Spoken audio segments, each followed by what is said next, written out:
Coming to you from the Loading Ready Run orbiting underground moon base, it's the LRRcast.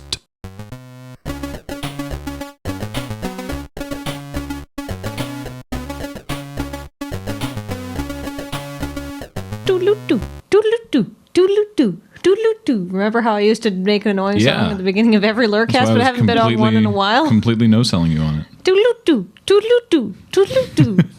And welcome to Desert Bus Recollections, Part 2. Or whatever it was called. What was the first one called? I wasn't here for it, and I haven't actually had opportunity to listen to it yet. I don't know. Was it like the PC sauces at Superstores, like Memories of Blank?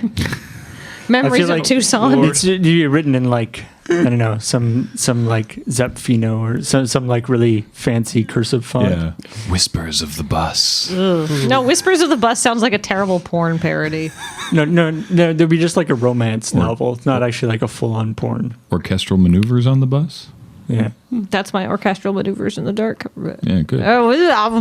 Anyhow. So as James and Cam and Alex, I want to say, are the people that were in it last time, because I know who they are, right? That was them? Anyway, as they did, we're going to be talking about just what Desert Bus was like for us personally and what we remember from, sort of behind the cameras and so forth. I'm going to start Kathleen off. Oh, really? I don't. Yes. I said before we started, I don't actually really remember all that much of Desert Bus. Well, I want you to tell us what about a specific prop that the history of which, for us at least, started on Halloween. Yes, possibly the breakout hit of DB8. The anglerfish head was made by my wonderful best friend, Lindsay. I have two best friends, Lindsay and Adam. And Lindsay is amazing and really cool and super talented because that is a handmade anglerfish head costume made out of paper mache. She bisected a ping pong ball for the eyes. And there was actually like tiny LED flashlights in there so you could turn and make the eyes light up. And then she crafted the whole thing and painted it very carefully. And all the horrible teeth are actually gigantic zip ties. And they are still kind of dangerous. Two different widths. Yeah. So it looks really And then there's weird. like a mesh panel on the inside. So you can't really see in, but you can kind of see out. Visibility's not great. And then she made that for a Halloween fancy dress party. And she just wore all black and wore that and then cut out a little male anglerfish shape, or just like a fish shape, like a goldfish cracker, and stuck it on her hip, so she had a mate. Nice.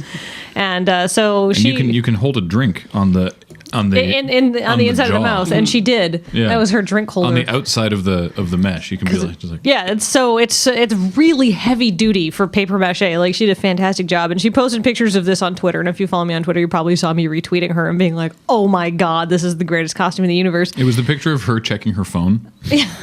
It was just like with the anglerfish head, with like, oh my god. She posted some pretty good selfies. Look too. what Tanya's saying. Yeah. I think anglerfishes are like. I was translating. But I was paraphrasing. But so after Halloween, because I gave her the many compliments on what an amazing idea and how beautiful it was, she was like, honestly, Kathleen, this thing is enormous, and it really is. It's probably 2.5 feet tall. It's big. And 2.5 feet wide. I don't actually have that much room for it at my house. Would you like it for feed dumper for Desert Bus? And I was just like, I have never wanted anything more in my entire life. I covet this thing. I was going to ask her if I could borrow it for Desert Bus before she offered it to me anyhow. So our friends Eric and Emily brought it back over from Vancouver, where it had to have its own seat in their car. So thank goodness that they were also at that Halloween party. And delivered it to us for Desert Bus, where we revealed it by surprise, because I was like, people are not going to expect this. Nope. And it was good. And then I got a lot of good use out of it. My favorite was, there was, like, it showed up once, and then there was one or two challenges with it. But then also, at one point, you were just like, hey, I want to wear the anglerfish head while Beach sings Nothing Compares to You by Sinead O'Connor. And then Ian was like, I'll get the theremin. And yeah, that was amazing. That just happened. It was I don't know what made you think of it, but I'm glad that you did. That's pure desert bus brain happening. Also, Ian, speaking of the theremin, I do want to apologize to you. When you brought out the theremin for the first time, I was so excited to actually see a theremin. I totally just jammed my hand in there, and that was kind of grabby, and I felt immediately bad about it. But it was like that 5-year-old reaction of I have wanted to see this thing, because I've never seen a theremin in real life, but I've always wanted to see one and touch one, and I just couldn't resist. It's like a child grabbing for a cat. You have to respect his theremin. His theremin. I did not. I immediately felt bad. But I was just Where like... did you say you got that theremin? That theremin is actually a small project that from Japan. There's a magazine that is a magazine about things, and then they give you Ian's a project. Here also. Yeah. Hello. Sorry, it's me and Kathleen and Paul, and Ian's here. Is this your first LRRcast? This is my first LRRcast. Oh, hey, yes. welcome, Ian. Thank you. How's it going? Yes. Sorry. Tell us about your theremin. It's a comfortable seat. Yeah. So you get projects in this magazine. It's a $23 magazine, and yeah. It shows you how to build the theremin, or a clock, I think is one of them. Another one is a camera obscura. And it comes with the bits? Yeah, it comes with all the little plasticky bits. They're all plastic, these ones. I built a dinosaur skeleton once from That's- a magazine. That seems like but it's all in Japanese, right? Yes, but I mean, at least you can... Pictures. Yeah, there's enough pictures that you can figure it out. And hopefully with just a little bit of Japanese, get it together. That's one an worked well for me. amazing gift, that magazine. Nice. All right, so sorry, Ian. But yeah, theremin. You had the appropriate reaction, Kathleen, to seeing a theremin for the first Well, time. still, it was super bad just to be like jamming my hand in there and be like, I want to touch. I love that. Don't one, do that, anybody. Because the speaker on it and its size and the it's mostly plastic. The sound on it is very like it's not the most graceful theremin. Well, that's but it's why, so good. That's why I installed a mini jack out on it. I was wondering that looked aftermarket. You should talk about the button too, because that. Speaking of aftermarket, Yeah. What were you saying, Paul? Well, I was just thinking with the anglerfish head, after it came out, it was sort of around when we were there in the morning, and we got Harry wore the anglerfish head quite well. Oh wow! On a few occasions. That sounds extra terrifying. Yeah. The Harry combined with the anglerfish head, and also combined with Tally's amazing tentacle monster. Oh, Leonard, yeah. Leonard. Both of those combined in a quite fearsome way. It was pretty impressive. Yeah. I like the one where I think it was Maya, I want to say, hid under Leonard and had him dancing around with little feet. Yeah. Oh, yeah. Just the perspective work that she was completely obscured. Yeah. And she was lying down, just had her feet underneath, and we were playing with the tentacles and stuff. Yeah. It was pretty ridiculous. I think one of the things I times. like most about the anglerfish, though, is that it was sized such that I guess what you could say the usual suspects couldn't get into it. Yes. Well, I mean, Lindsay obviously made that for herself, and Lindsay's a lot taller than I am, but she's not Lindsay is beautiful, so she's tall and thin, basically, and so there was a certain shoulder width cutoff that you could act because there was it went down at the back for stability because you just didn't sit on a helmet. It had it basically went in under the shoulders at the back, basically, Yeah. which for me meant that it wouldn't go down over my shoulders. Yeah. It perched up sort of here. Yeah, I saw Ashton wearing it. He was basically wearing it as a helmet, and I was like, "Oh, that's actually making me really nervous because I don't want that to fall off your head and get dropped before the end of Desert Bus." But yeah, so basically only only the girls could successfully wear it, and Harry, I guess too. Well, he's malleable. Yeah. And who do you mean by the usual suspects, like Alex? Yeah, pretty much people who would usually put that sort of thing on their head. I would actually classify me as the ground zero of usual suspects for people who wanted to wear an anglerfish costume. Yeah, that's fair. Anyhow, it fits me perfectly. Canonical now. Yeah. All right, I want to, just because I brought it up, I want to know more about the button. Okay, the button was actually something I wanted to do since last year. Yeah. 'Cause we had the dance parties last year, and we made one of the keys on the keyboard the button. I thought, well, why not make something a little bit more button-like? Something that people can actually smack that's not my keyboard that I won't get mad about. Well, last year you built there's a web interface to the button as well. Yes. Which you built during the run? Yes. Yeah, which you didn't really, you kind of kept on the down low, but every once in a while you could just activate it from From home. home. I believe I did actually from your place a couple times. Yeah. That was fun. Yeah.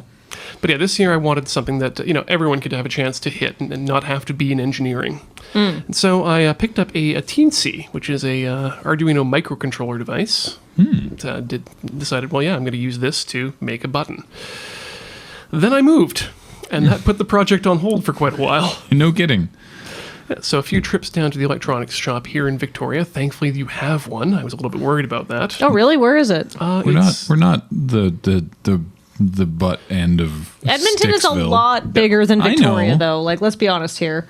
Although you did move from provincial capital to provincial capital. Although, like, how many people does Edmonton have in it? Like 800,000 or something? So it's Every like twice the provincial size. capital has to have an electronics store. That's how it works. Yeah. It's down on Government Street, right across from the brewery, which is also. Oh, handy. that place. Yeah. Yeah.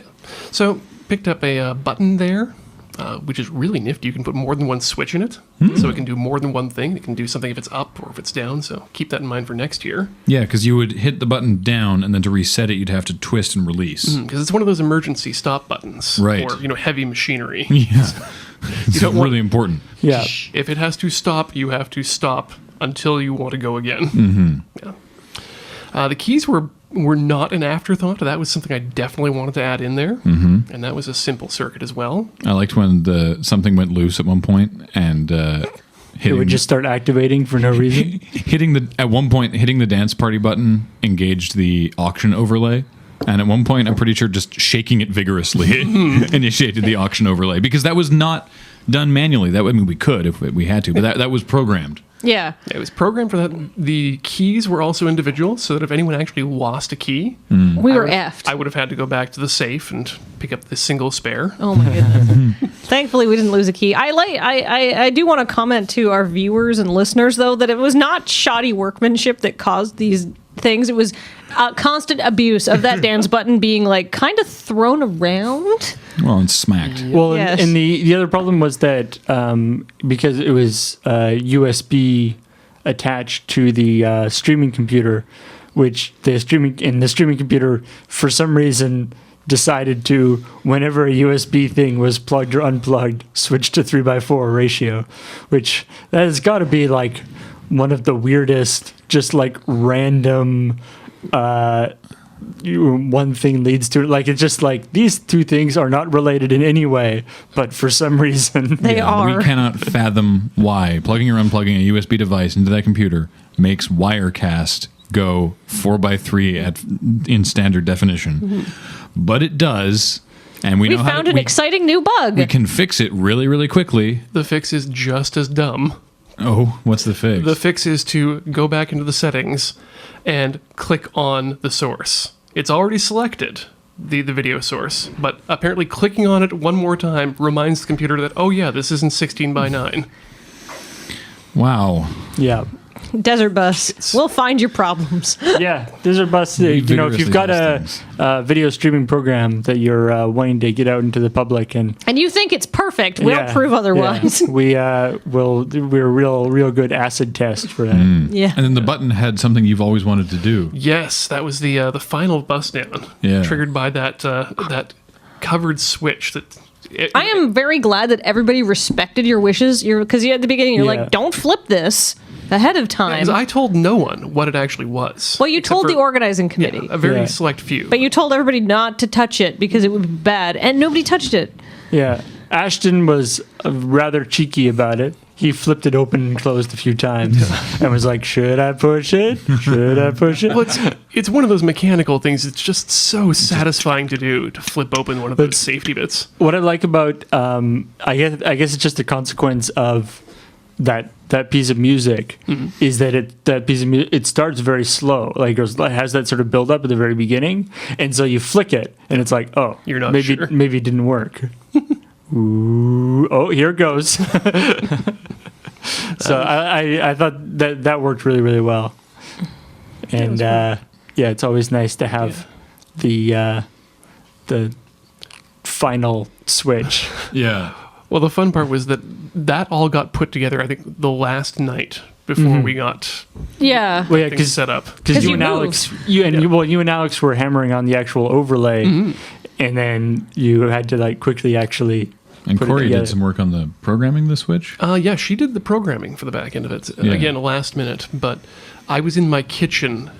We had just moved into the apartment that day, and which means I finally had access to my tools. So I'm in my kitchen with a drill, drilling out holes and polishing them with a Dremel and Oh my goodness. blowtorching it out.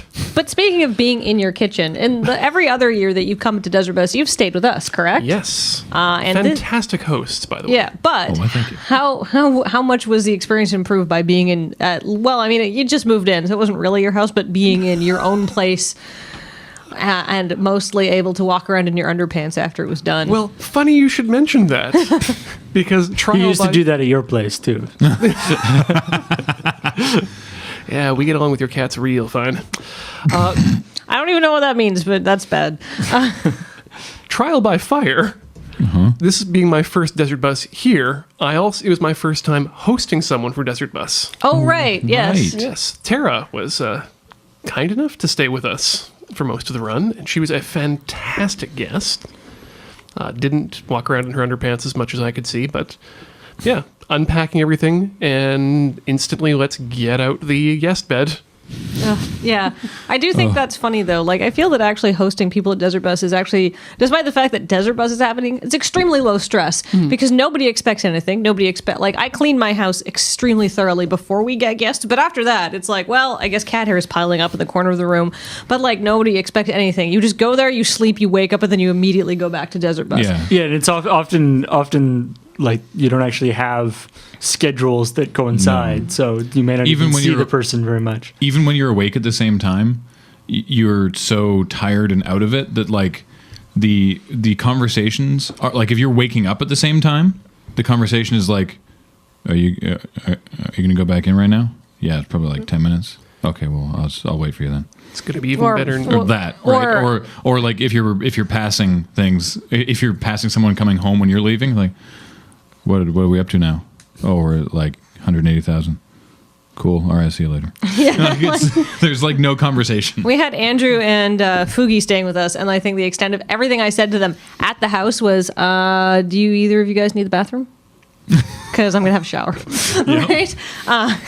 Because I would have a shower before I went in the morning, and that was about it. So, It's going to be even better for me next year when we finally have enough keys for people. No. We were running on one building key. Oh no. So it was you and Corey and Tara all had to be like, who has the key? Who's up right now? Oh, dear. Boy. Leave it by the Nice. door. So, Paul, do you have any Desert Bus recollections? Oh, I mean, lots of stuff. I mean, for one thing, this year, because the new venue, for me personally, was great. Yeah, it was real close to our place. Yeah, too. it was like 3 blocks away from my place, and which was excellent. So I could sleep just that little bit longer, which is highly relevant. And I guess it's sort of become the tradition that I do the morning shifts. And that's started out before we even actually like scheduled shifts. It was just that's when I would come in because nobody else wanted to come in that early. And I was just like, I can do that. Sure, I'll come in early. And then that just sort of became a thing because it's sort of the closest. While I don't normally get up at 4 a.m., I normally get up relatively early. At least compared to most of the rest of the Loading Ready Run crew. Fact. Well, I wake up so- at like 8:30 usually. So I don't know what time you wake up. If you're like bright and early at 6 a.m. But No, usually that's around when I get up. Ha! I mean, since Desert Bus, you've been. Since Desert Bus, I've had a lot of trouble readjusting my schedule back because I'm naturally a night owl. Like, naturally, my predisposition is to be awake very late into the evening. I've had a lot of trouble kicking the 3 a.m. bedtime habit. Yeah. Ugh. It was weird, actually. I basically didn't see Paul for like a solid week. Well, we were like ships passing the night because you'd stay till about 3 in the afternoon, 2 or 3 in the afternoon, which is 9 hours, which is a long time. But that's just when we were starting to come in. Like, Yeah. you and I were both there at the beginning.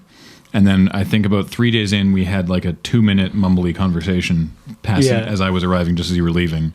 And then when I came in, because And then for your actual driving shift. Right, because you took over for me, right? Yeah, and I Yeah. So it would have been. So you showed up and I gave you the controller. That was like. But yeah, that was it I was for a there week. for like a couple hours of your driving shift, Yeah. I think. But yeah, it was. Partially, I guess, just because our driving shifts were right up against each other too at the end. Mm-hmm. But the morning shift is always a little bit weird, and especially since that now that sort of the Team Zeta has become such a big thing, and there were frequent arguments about what constituted Team Zeta. There was no clear consensus about when we're in Zeta shift and when we're not. It used to be like it used to be based on like number of people. It was like, Right. there's like only 4 people here. Time to get. But now really there's goofy. more people at night. Yeah, it got weird. We're like- gonna fix that next year. Well, we talked about it because I was feeling that Zeta Shift has been maybe this is too strong a word, unfairly fetishized as a thing to be, and I wanted to come up with cool identities for the other sort of quote shifts as well, and so we settled on Dawn Guard for the morning, which would be With your a W. shift. Yes, Dawn. Because it's Like daytime. not like Don Johnson guard. Not an NG is what I'm saying. Yeah, then Dawn Guard. that's what the chat was saying. I was like, Dawn Guard, and they're like, Dawn Guard? I'm like, no, you idiots, come on. Then Don't be silly. When did you? This was just. this during, was like the last 2 days. I was gonna say, like I never heard about these. No, Yeah. then No. Night Watch is before Zeta Shift. It's Right. Like late in that's the day, and then 6 p.m. to midnight. yeah, and in the middle of the day, the middle of the day we settled on Alpha Flight because it's the Canadian superhero team from the Yeah. Marvel DC. Yeah, I But feel. there's Marvel. the like there's a lot of the like it would be like 10 a.m. or something and something weird would happen Yeah. and people would be like, oh, we're really in Zeta shift now, and it'd be like, It's, No, you're not. this is just It's just weird. that's just weird. You forget that Desert Bus is weird all the time. Not everything weird that happens is because of Zeta shift. It's Yeah. just Desert Bus. Well, and you know what the interesting thing is? I think like people refer to Zeta as those peak moments like that. Like Zeta Shift a few years ago was when people would be like so sleep deprived and you had like nobody there. So a lot of the people that were still on camera were like struggling to be there, right? Like I've been there like 4 a.m. be like, I need to go. I need to sleep, right? I And believe people that- would just quap balls that go nuts. My favorite thing actually, I would like to see the return of people referencing 4 o'clock in the morning. Yeah, 4 o'clock in the morning, like when things got really weird. But the thing is, this year we had some very weird stuff at all times. Yeah. Like, I mean, do you remember the Bus King pageant? Yeah, that was That was like 2 in the afternoon. And the thing is, and it's not like, and the people who were there overnight weren't. the same people every time. Yeah, and also weren't like people who had been there, like they weren't super sleep deprived, more so than anybody else, because they were actually like planning on being there. Everyone's well The- rested for The problem that we always used to run into, which I'm so glad that we have sort of mostly fixed, is the thing of the like people who have been there for 12 hours and you really know that you have to leave, but there's no one else. Yeah. So it's like I have to stay until someone else comes. Yeah, think so that's that- where 4 o'clock in the morning came. And we're at the point now where we actually have enough people coming, and we actually are like a little better about our scheduling. That's never been that, or at least in my perception of this year, especially, is that was never a big issue. Like Yeah. there was always somebody to take over from you. Well, Like, I if mean, we the want to little, go ahead, I Graham. was just saying, if we want to embrace those 4 names, so that everyone has some sort of shift identity, I think that's sweet. But to me, Zeta Shift was never like, oh, it's the crazy, wacky, awesome, fun time. It's like it was like the between 4 a.m. and 8 a.m. utter trash hours when nobody was there. Yeah. It wasn't funny and wacky. It sucked. Yeah, it was That is exhausting. my favorite Desert Bus memory is walking back at I think 6 in the morning, turning on the stream, and I think it was just Paul and Beej on the screen, sitting there in the chairs, and the overlay said, "Paul and Beej have a good time." Wow. I mean, it's probably not surprising that I don't remember that. So it was probably Paul Beach and one person in tech, and that's Yep. it. Yeah. It's This was last year? 2 years ago. I think. Okay. Yeah. Well, it's because there was always there. I mean, again, although we still have a little bit of a problem this year, but there was always the problem too, where it'd be like people would be, there would be the sort of Zeta shift thing, and people would be really struggling, and they'd get through, and then it would be like, and then I would show up at like 6 a.m. And people would be like, peace. Yeah, people are like, oh, thank goodness you're here, and everyone in the whole room would leave. And it'd be like, just because one person showed up doesn't mean everybody else. All right. This is why we schedule things now. Yeah. So now it's a little better scheduled. Before I tried to interrupt Graham, but like a little sausage making behind the scenes is everything at Desert Bus is extremely like scheduled. Like people have ships that they are supposed to be in to come in for, like everybody, like the bloggers, the site volunteers, It's like been all a of the recent innovation entertainment. over the last couple of years. Yeah, like we brought that in 7 because we saw there was a lot of problems in 6, and we refined it more for 8, and I think we'll refine it again for 9. But it's the thing that we really emphasized this year was there's sort of times that you were sort of on shift or sort of, and then there was always you sort of a shoulder too. So like I was on shift theoretically from like 6 a.m. to noon, but I would stay until like 2 or 3, and then somebody would come in. The person who was actually on shift next would come in at noon. And so we would have that kind of overlap, not only for entertainment purposes, but also for like, sort of transitioning, telling people what the heck's going on, all that kind of stuff. And that seemed to work really well. Yeah. well, and plus, like I would technically, I guess our shift didn't start till 6, but Graham and I always would roll in between 3 and 4, and like come in, say hi, but then usually leave and like take care of like some other stuff. Yeah, we tried to buffer a couple hours on either side because we were there technically 6 p.m. to midnight. But then, like you say, we'd come in at like 3 or 4 and probably stay till like 2. Yeah, or 3 some nights.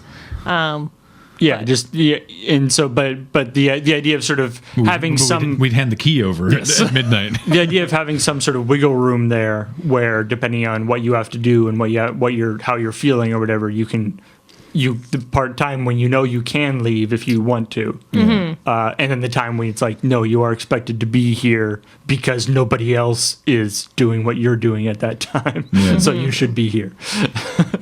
Well, and plus it's very if you are, but I feel I really like that because I don't know. But at the beginning of Desert Bus, I was just like, hey, how's it going? What's up? Yeah, to like everyone, and I was like so perky and excited, and like sort of by the end of Desert Bus, I was like, hi.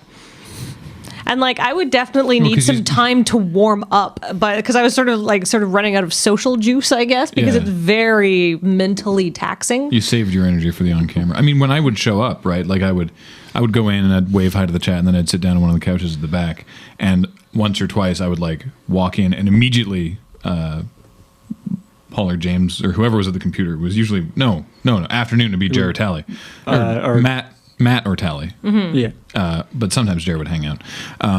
Like I'd walk in and Matt would be like, "Oh, great, Graham, here's a challenge," and I would be like, "Nope, wait, no, give me 5, give me a little bit. I cannot just be like, hey, everybody, da da da da da da da da." It takes a little, especially since often people were like you were asleep like half an hour ago. Because I want to do a good job is the thing, right? Yeah, I don't want to be like antimony, arsenic, aluminum, selenium.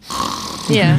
Well, and the nice thing about getting there earlier is I know when I was on shift, sometimes Graham would not be available, and like as my co-pilot, but I would need to go and like do a thing or go to the bathroom and like or just like take a minute. And so having like extra people who weren't technically on shift but were still there was awesome, because it'd be like, here you go, you know what to do. And running the challenge computer is hard because you have to be like constantly like vetting stuff that's coming in and like figuring out what makes good pairs, so like the energy sort of stays up or doesn't shift too dramatically, or sometimes it does. Like what did we do that was beautiful, and then we had Alex sing "Somewhere Over the Rainbow" as a chicken like immediately afterwards. We went from I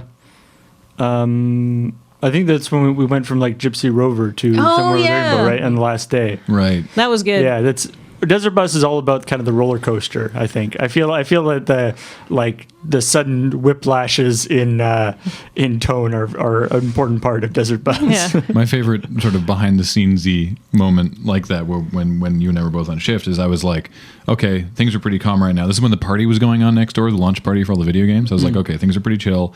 The party's next door, whatever. Dinner's just arrived. I'm going to go have some food. Are you good for now, Kathleen? Okay, cool. So then I went downstairs.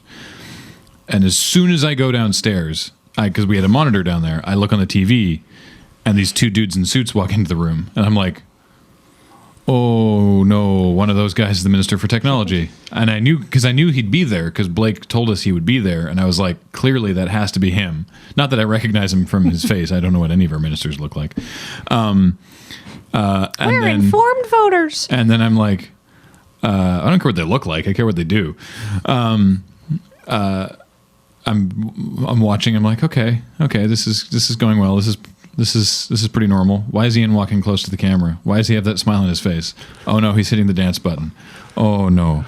Okay, we're doing the dance thing, and then they start dancing together. I'm like, okay, they're handling this well. And Greg Kilo was like super into it. He was dancing around. I was like, okay.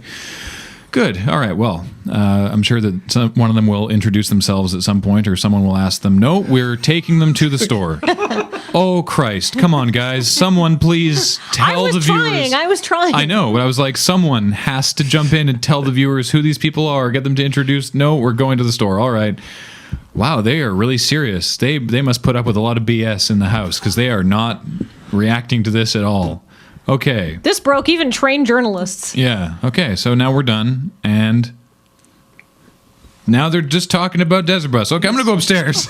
I was, and it was going on? like because it's on a delay downstairs, because we couldn't get a live feed down there, so it was like 20-30 seconds back. So by the time I got in there, Kathleen was already like having them introduce themselves and everything. But I was like, guys, what's going on? There was a certain momentum of events that could not be stopped for introductions once they showed up on camera. I also can't remember. Did they get the chairs before we introduced them, or did they sit down? They got the chairs for the store. They were sat down and faced the monitor for going to the store. Almost immediately. Yeah, and they were. No one knew who they were. They were like, who are these suits? Someone was like, are these lawyers? What's going on? Well, basically, what in the room it was these guys come in. The dance party button is immediately hit. And then the chat is just like, store. Like the chat was screaming to take them to the store. It was one singular voice crying out, wacky shit. And so that happened. And then while that was going on, I was like, who are these people? And then was talking to my friend Eric, who had actually brought them in and was very instrumental in getting us the space at Viatech, and is a really great guy. And I was like, Eric, exactly what are these people's names? He's like, oh, this is this and this is this. And I was like, ooh. So as soon as the store was over, I was like, hey, do you want to introduce yourselves? It was a little stressful. Yeah, I like actually. So yeah, we did have this thing where we had a monitor. We had all our like food and everything was downstairs, and it was sort of kind of a rest area too. Oh, it was so nice. We had a monitor down there that was hooked up just hooked up and watching the feed. And as you know, if you were watching it at home, the delay is about sort of 20-30 seconds. Which turns out to be almost exactly the amount of time it takes for somebody to run from that room up into the stream, like the place where we're actually broadcasting, or vice versa, so you can see yourself. And so if something, if like you see somebody leave on the monitor downstairs, they will like leave and then immediately show up in the room, which is very disconcerting. Yeah, it's like they teleport. But also it'll be like if you are downstairs and you see something going on the screen that either shouldn't be happening or you want to be a part of. It's already over. It's already too late. I like actually something some more sort of like behind the scenes stuff when the two guys were there, the suits, so we have this extensive back-end system that Ashton built. That's how all of the auctions and prizes work. And for something to be auctioned off, it has to sync in with like the chat thing. So there has to be an entry for it in the back end so that BidBot can refer to it and know what is being bid on and all this stuff. And so when Greg Kilo is like, yeah, I figured we'd auction off Houseboat Vacation, I was like, really? And I look over at Tally, and she looks at me and looks at Kara. And Kara looks at Tally and then looks at Ashton. And then Ashton looks at Kara and looks at Tally. And Tally looks back at me. And I'm like, okay. And then all three of them are like, because Ashton has to do stuff in the back end. Tally has to create the listing for it to go on the website. Kara has to hook it up to work with the thing. And they're all like, what is it? One more time? More slowly? Please. Cruisecraft 2. Okay. And what website is this? And they're just like, because they have to do this super fast because we lose momentum with viewers if it's like, hey, we're going to auction this thing off. That's amazing. Cool. Just everyone sit for like 15 minutes. So they're entering this data as fast as possible so that we can be like, and go. Well, it's nothing compared to when Penn phoned in, of course. Oh, I missed that, but I cannot imagine how. So I mean, as we can go. So Penn, the wonderful Penn Gillette phoned in. Yeah.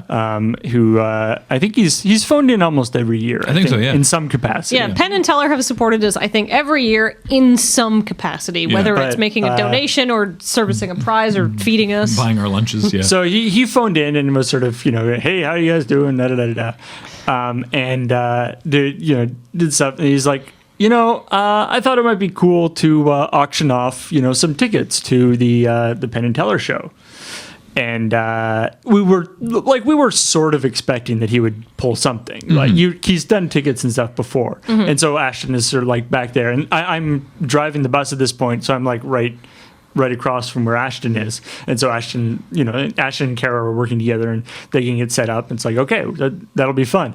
And then he starts to just add things.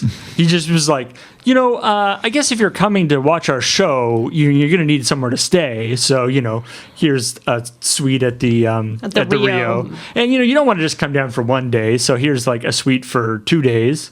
And it's not just that you don't just want like a regular room. We'll give you like the really nice suite at the Rio. And then he's like, well, then you need something else to do for the 2 days that you're there. So there's like a golf trip with his. Meanwhile, Tally's fingers are melting. Yeah, I think. Kara was like, is like, well, it's like a golf trip with his wife. And then he's like, and I'll get you tickets to these other shows. That I don't have those tickets right now, but I'll just get you into what I can. Yeah, or no, he was like I'll give you tickets to these other two shows. I don't know how. It's like those guys, like those aren't like people who work for me or anything, but I can probably swing those tickets. No, he's just like, so he's giving away tickets to other people's shows. Wasn't one of them Copperfield?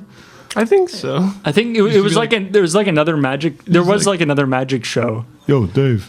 Yeah, give me a ticket. And then doesn't one of the guys from Fool Us perform in Vegas now? Maybe, or was it just opening for them? I'm not sure. I can't remember. Anyway, whatever. And then he does the thing where it's like if you arrive by bus.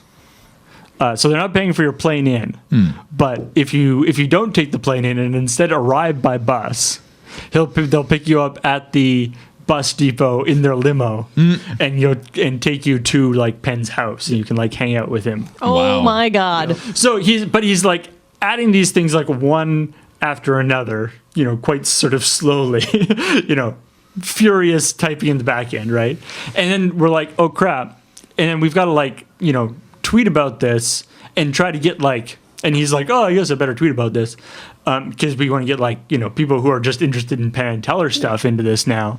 Now people who are interested in Penn and Teller stuff have 5 minutes to hear about it, come to the website, figure out what the hell Desert Bus is, register for a donor account. Because, ideally, something like this would be, you have it planned beforehand so people can be notified. Yeah. But that's typically why we ask people to tell us. That ain't Desert Bus. But on the other hand, the, sort of dynamicness of it is part of the excitement, yeah, right? Exactly. Mm-hmm. And so we're doing this, and then we're like, okay, let's start this auction. We're auctioning off. And it's going reasonably well. It goes up to about... I think it goes up to about $4,000 or $5,000. Wow. And he's like, okay, we're about at what this is worth, just straight up. Mm-hmm. And it keeps going up, and then somebody bumps it from 65 to 7,500. And then Penn's like, so what are we at right now? We're like at 75. He's like, what was this the next to top person? And we're like 65. He's like, okay, if that person bumps it up to over 7,000, we'll just do it again for that person. Now, and this is when Kara and Ashton in the back are just like, oh, Like we don't have, because that's not a thing that we do in the back end. we don't have That's not a- yeah. built-in thing for splitting the pig. No. And Maybe or not we need one or now. cloning the pig. Cloning the pig, yes. And because the problem is that because we're very concerned in our system about, because it was a huge issue a few years ago, and we've gotten a lot better. I mean, it's almost been perfect now that we've got our new bid bot system, but we're really concerned about people backing out of bids because it's very bad and it kills the whole momentum, and it's just no fun. And then we have to rebid auction stuff. Yeah. And so we're very, very concerned about people having a bid account and being sort of verified that they actually have that money and all that kind of stuff. But we're only checking the top bidder, obviously, because the other people, it doesn't matter. So it's like, oh crap, now we got to figure out the second person, and then he does it again. Yeah. So there's 3 of these things going but we have to make sure, but the person has to bid above 7,000. So we're like, okay, we've got 2 above 7,000 now. We've got one at 7,500, or one at like 7,200, and one guy, but the other guy's at like 68. He's like, can you raise your bid to over 7,000? And then the guy, I think one of the people who was above 7,000 was like, look, I will give $200 from my bid to his bid to push it up over. And then, so it finally got pushed over, and then some other random 4th person was like, oh, actually, I gotta go in here too, above 7,000. We're like, no, stop giving us money. It's confusing us. Oh, God. So, And that whole auction, the 3 parts combined raised an entire desert buck in one auction. Yeah, Which is the first year of what Desert Bus 1 raised. Now, but I would like to point out, this all happened on Paul's shift, which was the last shift. And so from my perspective, I stayed late with Graham, but then I went to bed and had I think 4 hours of sleep. Yeah, I And then came back. I traded off with Paul in the morning. Saw the end of your shift, and went then home with you. Yeah, and then we came back I think 6 hours later. Wasn't even that I only got a 4-hour nap. Yeah, I got another 3.5, maybe 4 hours of sleep. But yeah, it was probably 5 hours later. And while this was, and so we were not gone for very long. And in that 5-hour period, we raised I think a ludicrous amount of money. I think. $60,000 or $70,000, and this happened. We came back, the Rio was on the poster, and nobody could explain why. Yeah. And then I'm like, what happened? They're like, it was madness. I'm like, that's not helpful. You should have been here. It was crazy. And it's like, I was here mere hours ago. We missed a very intense moment. There's that, which I'm sure, obviously partially intentional on his part, but that really, really embodied that combination of being incredibly generous but doing so in a way to just cause us more trouble. It's that's incredibly generous, and you're doing it such that it makes our lives more difficult. It would be nice if people would warn at least us in advance. We are ostensibly actors. We can react when they surprise us with another cloning. Yeah, that's true. It goes against the spirit of making our lives difficult, though, Ian. It's great. I like to, because I'm pretty sure, I don't quite know what the setup is, but I'm pretty sure that Penn's wife is his agent, or handles a lot of his actual business affairs and stuff. Mm-hmm. Because she's always the one who sets up these calls with us and things. Mm-hmm. And she was sort of in the background of the thing. And so he would do, you'd be like, and we're going to do this. And then sort of look over okay, we're going to do that.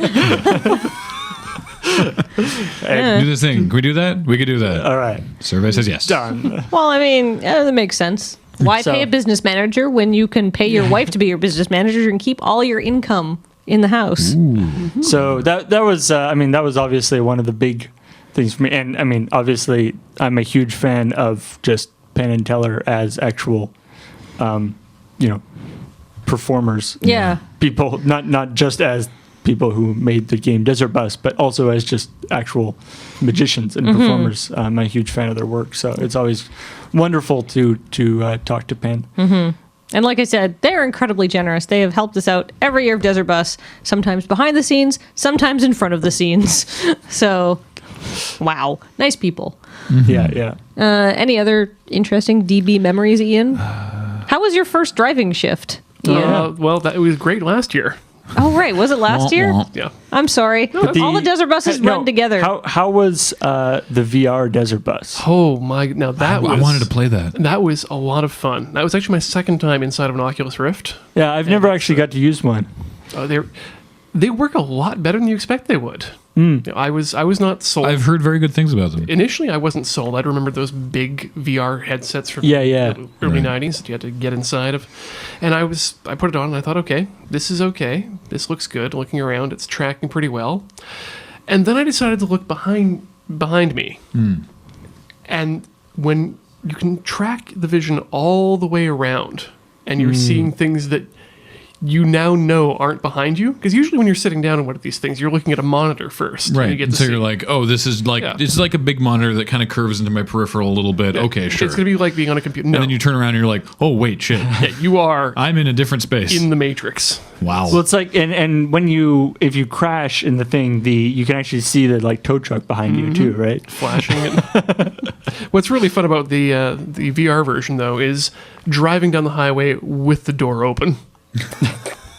You madman. Reckless fool. Yeah, just get up to 45 and slam it open.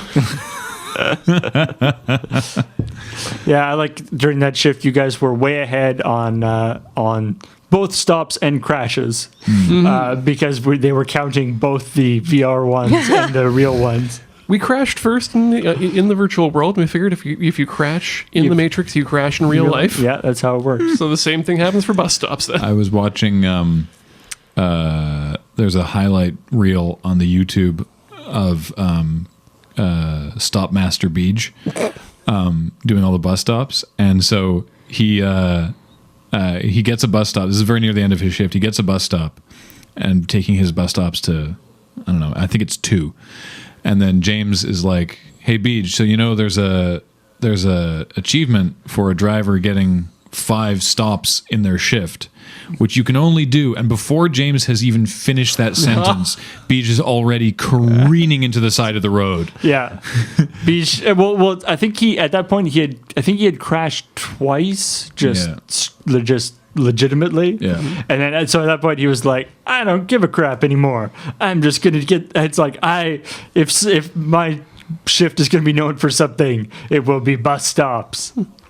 Something I would really like to try, and this may require some pre-testing, is I want to see if those bus stops are there at night. Yeah, that's what we've always wondered that. And if they are, yeah. Because they're not there at night in the sense of they're not Visible. at all.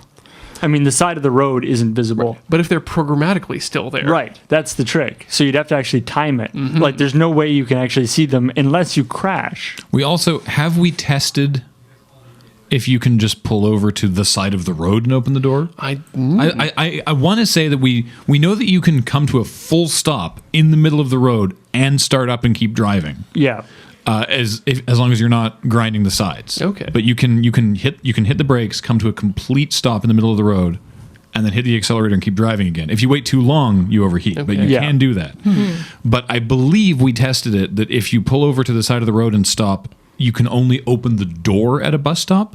I don't. This is going to require a lot of testing Yes. that I'm frankly not that interested in. I want to know the results, but I do not want To actually do the playing. No. I mean, I wonder if we could We do set most up of our Desert Bus related testing during the run. I mean, we also have a machine that plays Desert Bus for us, We do. too, right? So, we should talk to Michael and be like, hey, need to send back. I'm we sure need to send it back. he's probably tested all this stuff himself. yeah. I mean, I'm sure he's actually got the most extensive testing in terms of, all the different, well, he ran it on autopilot for a week all the different controls. just to play it. What amazed me Did he get is up the over to 100 points? I don't know. low gear is the one that I'm really impressed with him being able to program in. Oh, So, low like, gear is so Low miserable. gear is where you tap the brakes just enough to keep you going, but very slowly. Yeah. And that nearly made me crash because I forgot I was on low gear and tried to stop at a bus stop and it wouldn't start up again. And I was so terrified. I was like, why isn't this working? Why isn't this working? And it turns out it was just really slow. And I didn't get the bus stop because I was so terrified that I'd crashed. That You I didn't- aborted. I didn't open the door. Yeah, that's the big problem with the bus. And then you hear from engineering, "Oh yeah, you're selling low gear," and like, Yeah, damn it. you're like the going into a bus stop and then being like, nope, abort. Yep. Too far. I've gone too far. Oh my goodness. I think this was a pretty long podcast, so I think it has been. I don't know. honestly don't know. I haven't I don't know. set the time. Anybody We didn't have any- actually end up talking about too many. Well, we're mostly talking about the actual behind the scenes infrastructure as fine. opposed to specific I memories. think that's but- interesting, though. Actually, you know what? Different stuff, though. I didn't That's good. hit complete peak bus this year, No. but you did Yes. pretty early. Yeah, it was but it was only once. Okay. What do you describe as peak bus? Well, for those at home, what we have termed over the years as achieving peak bus is when you have very vivid dreams that you're a desert bus, or when you wake up and think that you're still being watched. Like when you wake up and think that the chat room can see you. In previous years, I've woken up and be like, I can't get out of bed because I'm not wearing pants, and if I get out from under the covers, then the chat will see me, and that'll be bad. And then I've been like, wait. I'm at home. That didn't happen this year, which I was really happy about. But what did you? Well, it was very similar to that. As I woke up immediately, knew okay, I have to get dressed, I have to get washed, and I thought about asking the chat what I should wear. Who do you think I should wear, Chad? Oh God, I'm talking to a Wait, wall. you're not there. yeah. Actually, I mean, what was really surprising was when the chat went down for about 2 hours 2 due to like a hours? Twitch problem. yeah, and It was so lonely. well. That was actually quite fascinating because, of course, the chat, back in year one, was sort of an afterthought. Like it was just like, oh, hey, Oh, there's a chat room. We should. yeah, Ustream does chat as well. We should just do that. And obviously, over the years, that's turned out to be basically the most important thing. I mean, it came up in the first year that we were like I don't know what we would have done if we hadn't had the chat room there in the first year to talk to us and do funny stuff with. Yeah. We would have just been like, well, I'm still playing this game in my living room. Guess I'm gonna go to bed now. But but when the chat went down, it was bizarre because it was this thing where it's like, we were still sort of trying to do challenges and things, and you can you can mentally be like, okay, yes, there are people watching. I can see the viewer numbers. But when there isn't that like constant feedback loop of actually having the people commenting on whatever's going on, it's very easy to just be like, doop doop.